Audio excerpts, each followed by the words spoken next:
Saudaraku, jadwal final voli putri PON 2024 resmi mempertemukan Jawa Timur versus Jawa Barat bakal berlangsung pada hari ini Kamis 19 September pukul 16 WIB. Kepastian itu didapat setelah Jawa Timur dan Jawa Barat kompak meraih kemenangan dalam laga semifinal yang berlangsung di Gor Voli Sumut Sports Center, Deli Serdang, Sumatera Utara pada Rabu 18 September.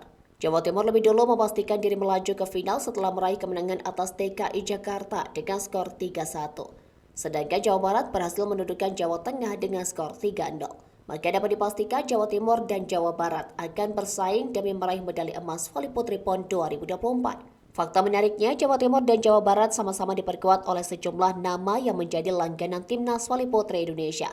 Di kubu Jawa Timur ada Megawati Hanyasri dan Medial Stiovanioko. Ya, Megawati menjadi amunisi baru Jawa Timur dan mencatatkan penampilan perdana di laga semifinal hari ini. Jelas kedatangan Megawati menambah daya gedar skuad Jawa Timur. Membawa Jawa Timur ke final PON 2024, Megawati mengemban misi penting. Pasalnya, terakhir kali tim voli putri Jawa Timur meraih medali emas adalah ketika PON 2000 di Surabaya.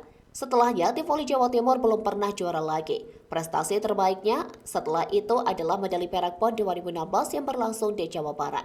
Kala itu Jawa Timur kalah dari Jawa Barat dengan skor akhir 0-3.